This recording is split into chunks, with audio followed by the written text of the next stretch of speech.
तो सबसे पहला और मूल प्रश्न यही खड़ा होता है कि पपीते की खेती क्यों की जाए। हाँ, क्यों की जाए ये भी एक प्रश्न होता है कुछ लोगों का कि भाई हम इतनी सारी फसलें हैं, इतने सारी खेतियाँ हैं, हम पपीते की खेती क्यों करेंगे। तो उसका जवाब मैं देना चाहूँगा और उसके कई पहलू हैं उस जवाब के।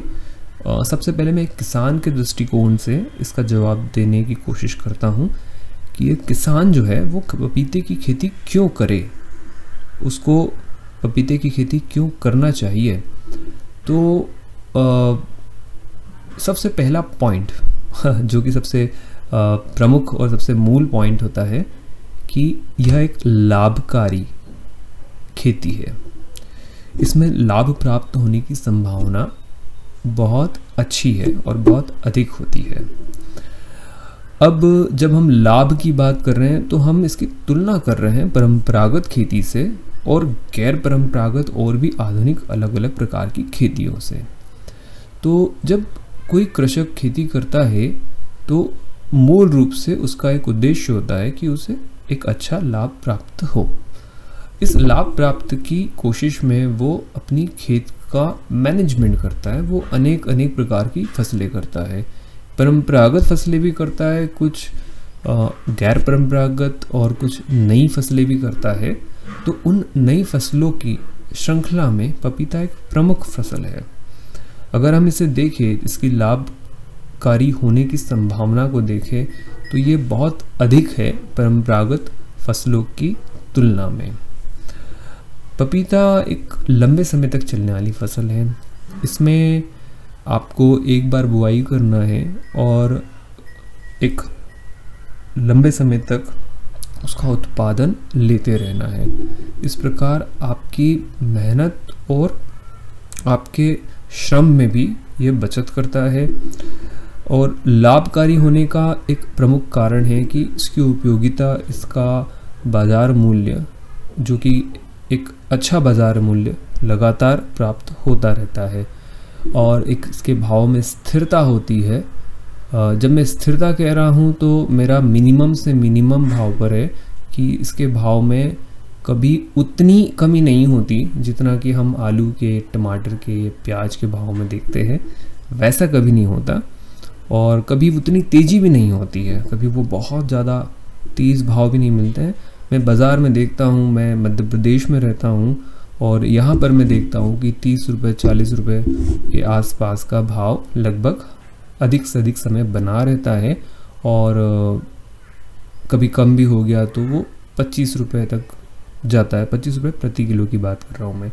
और अधिक भी होता है तो वो 50 रुपये तक किसी विशेष समय काल में जब कमी होती है अन्य फसलों की या फलों की, तब वो 50 रुपये तक भी चला जाता है। तो इस प्रकार इसमें एक स्थिरता है जिससे कि यह एक लाभकारी फसल साबित होती है।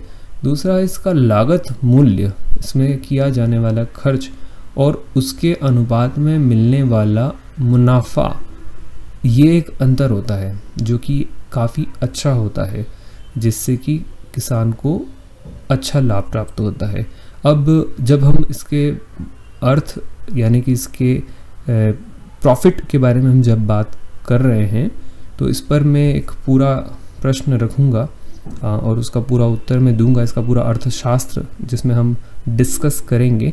अभी मैं आपको इतना बता सकता हूँ, एक मोटा बता सकता हूँ कि इसमें जो भी लागत लगती है, अगर मैं एक उदाहरण के लिए यह मान लूँ कि इसमें लगभग 60 से 70 हज़ार रुपये के आसपास की लागत लगती है प्रति एकड़ के हिसाब से, तो आमतौर पर हम देखते हैं कि एक साधारण पपीते की वैरायटी में भी लगभग 1.5 से 2 लाख रुपए तक का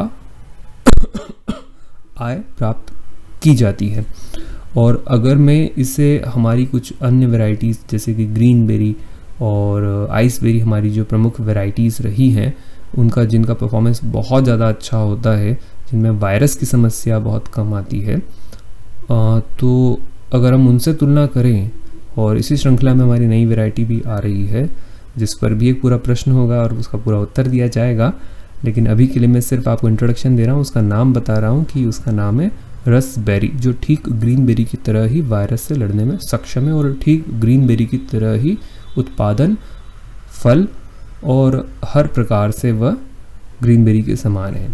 तो आइसबेरी, ग्रीन बेरी, रसबेरी, ये वैरायटीज़ जो होती हैं इनमें लाभ ज़्यादा मिलता है, इसीलिए बहुत कम समय में ये वैरायटीज़ काफ़ी ज़्यादा पॉपुलर हो गई, काफ़ी ज़्यादा लोकप्रिय हो गई, बड़ी तेज़ी से हो गई।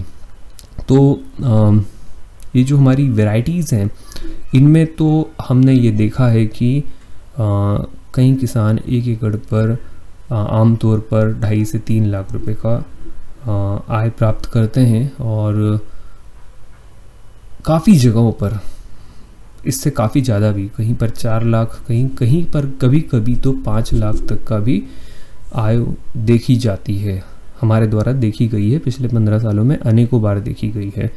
तो अगर हम ऐसे तुलना करें कि 60-70 हज़ार, कोई 50 हज़ार, डिपेंड करता है लगाने पर कि आप कितना खर्च कर रहे हैं और किस तरह से कर रहे हैं और आपकी ज़मीन की उर्वरक क्षमता कितनी है, आप कितना खाद डालते हैं, आप कितना मैनेजमेंट करते हैं।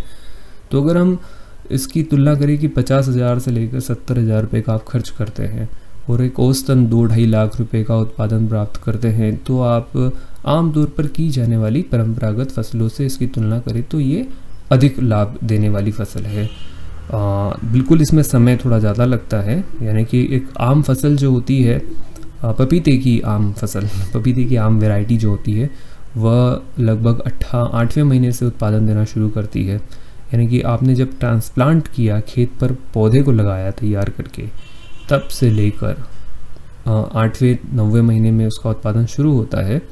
और जो आम वैरायटीज़ होती है जैसे कि रेड लेडी 786 या हमारी सनबेरी, यह 12-13 महीने तक उत्पादन देती है और कभी कभी 14 महीने तक भी उत्पादन देती है, अच्छी फसल हो तो इस प्रकार ये 14 महीने में आपको इतना लाभ दे पाएगी कि 50-70 हज़ार रुपये आपने लगाए और लगभग 2 लाख रुपए तक का आपने रिटर्न प्राप्त किया। ये किसका आम गणित है, ठीक है। इसको बड़ी विस्तार से हम एक दूसरे प्रश्न में लेंगे। और आप अगर ग्रीन बेरी, आइस बेरी करने चाहते हैं या रसबेरी करने चाहते हैं तो इसमें आपको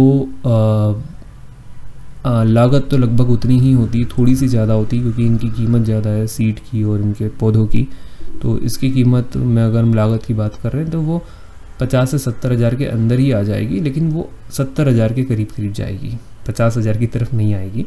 तो अगर हम 70 हज़ार या 80 हज़ार रुपये तक की भी बात करते हैं, अगर एक अच्छा खर्च आप अगर करते हैं, अधिक मात्रा में उसमें खाद और अधिक प्रबंधन लगाते हैं, तो इस प्रकार आप 70-80 हज़ार रुपये खर्च करते हैं और आपको जो इनकम प्राप्त होती है वो लगभग 3 लाख के आसपास में, 3 से लेकर 4 लाख के बीच में आपको आमतौर पर देखी जाती है। तो एक लाभदायक फसल होना इसका एक सबसे प्रमुख कारण है पपीते की खेती का। दूसरा, उपयुक्त जलवायु। हमारे देश की जो जलवायु है वह पपीते के लिए उपयुक्त है। जो समशीतोष्ण और उष्णकटिबंधीय जलवायु है, इस प्रकार की जलवायु हमारे देश के अधिकतर हिस्से में पाई जाती है।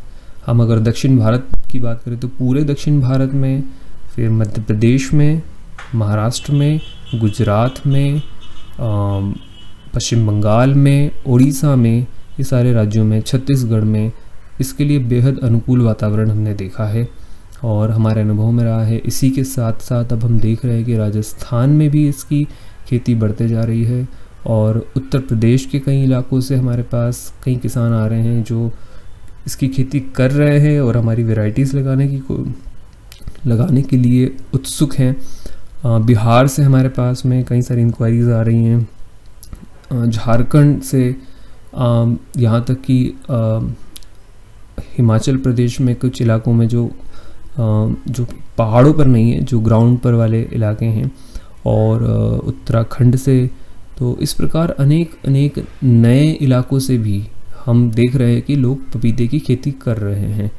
तो हमारे देश के बहुत बड़े हिस्से में इसके लिए उपयुक्त जलवायु है जिससे कि इसकी खेती अच्छे से की जा सकती है। अब ये 2 कारण हम देख सकते हैं कि अनुकूल जलवायु होने से हमें अच्छा उत्पादन मिलेगा, मार्केट में स्थिर भाव होने से लाभदायक फसल एक ही बनती है, और सही तरीके से करने पर हम इसकी उत्पादकता बढ़ाकर अच्छा लाभ प्राप्त कर सकते हैं। तो एक किसान के दृष्टिकोण से देखें तो अगर वो फसल का चुनाव करता है तो वो खेती की परंपरागत और गैर परंपरागत फसलों में एक प्रमुख फसल के तौर पर पपीते को रखता है या रख सकता है। तीसरा, एक फसल चक्रण भी एक कारण होना चाहिए किसान के लिए कि वो करे, क्योंकि हम एक ही जैसी फसल को जब बार बार अपनी ज़मीन पर उगाते रहते हैं तो उस प्रकार के पोषक तत्वों की भारी कमी हो जाती है हमारी फसल के अंदर, हमारी ज़मीन की उर्वरक क्षमता के अंदर। और हम प्राकृतिक तौर पर भी देखते हैं कि प्रकृति में एक प्रकार के पेड़ पौधे लगातार नहीं पाए जाते हैं, उनमें काफ़ी मिश्रण होता है। तो जो मोनोक्रॉप वाला कल्चर हमारे यहाँ पर बना हुआ है और एक ही फसल को बार बार लेने की जो प्रथा हमारे यहाँ पर है, उससे जो हमें नुकसान हो रहा है, लंबे समय में हमें लगातार नुकसान हो रहा है और इससे ज़मीन की उपजाऊ क्षमता में भारी कमी आती जा रही है और इससे हमारे भविष्य की जो आने वाली पीढ़ियाँ हैं और जो फसलें हैं उस पर जो उत्पादन है वो काफ़ी बुरी तरह से प्रभावित होने वाला है और अभी से होना शुरू हो चुका है। तो अगर हम फसल चक्रण के दृष्टिकोण से देखें, किसान की तरह से देखें और फसल चक्रण का महत्व समझते हैं, तो हम देखेंगे कि फसल चक्रण के लिए भी फसल को बदल कर लगाना है, तो हमें अलग अलग फसलों को लगाते रहना है। तो पपीता एक प्रगतिशील किसान की सोच के अंदर ये आएगा कि पपीता की वो फसल लगाए जो कि लाभकारी होने के साथ एक नई प्रैक्टिस उसे सीखने को मिलती है, एक नई फसल जानने को मिलती है, करने को मिलती है और उसका फसल चक्रण भी बना रहता है। अलग प्रकार के जीवाणु ज़मीन में उपलब्ध होते हैं, अलग प्रकार की खाद ज़मीन की उर्वरकता को बढ़ाती है, अलग प्रकार की फसल अपने प्रभाव ज़मीन की उर्वरक क्षमता पर छोड़ती है। तो फसल चक्रण इसका तीसरा प्रमुख कारण है। एक किसान के दृष्टिकोण से यह 3 जवाब मुझे मेरे जहन में, मेरे मन में आते हैं। फिर एक नागरिक के दृष्टिकोण से हम देखें, एक राष्ट्र के एक नागरिक के तौर पर हम देखें तो पपीता एक फल देने वाली फसल है और हम जानते हैं कि वह काफ़ी स्वास्थ्यवर्धक होता है। इसके अंदर कई तरह के विटामिन्स होते हैं, कई तरह के और फ्लेवोनॉइड्स होते हैं और कई तरह के एंजाइम्स होते हैं। यह सारे तत्व काफ़ी अच्छा पोषण हमें प्रदान करते हैं, हमारे शरीर को प्रदान करते हैं। तो इस प्रकार यह सारे पोषण और इसकी प्रकृति हमारे स्वास्थ्य में वृद्धि करती है। तो ये हमारे स्वास्थ्य में वृद्धि करने वाला, जिससे कि हमारे देश के नागरिक, हम स्वयं, हमारा परिवार, हमारा समाज, सारे लोग इससे स्वास्थ्य लाभ लेते हैं। स्वाद तो मिलता ही मिलता है, स्वास्थ्य भी मिलता है। तो स्वाद के साथ स्वास्थ्य दोनों देने वाली एक फसल है। तो एक नागरिक के तौर पर मैं देखता हूँ तो यह एक अच्छी फसल है जो कि हमारे देश के स्वास्थ्य में वृद्धि करती है। और जब देश के स्वास्थ्य में, हमारे समाज के स्वास्थ्य में वृद्धि होती है तो स्वाभाविक तौर पर हमारी जो प्रगति है, एक देश की तरह, एक समाज की तरह हमारी जो प्रगति है, हमारी जो आर्थिक गतिविधि है, उसे बल मिलता है। क्योंकि एक बड़ा खर्च बीमारियों पर और कमजोरियों पर और अनेक प्रकार की समस्याओं पर आता है। हमारी उत्पादक क्षमता हमारे देश की कमज़ोर होती है जब बीमारियां ज़्यादा होती है। तो हमारी स्वयं की जीवन की गुणवत्ता कमज़ोर होती है जब बीमारियां ज़्यादा होती है। तो इस प्रकार अपनी गुणवत्ता को विकसित करने के लिए देश के आर्थिक और सामाजिक विकास के लिए भी यह फसल अपना एक योगदान देती है। तो एक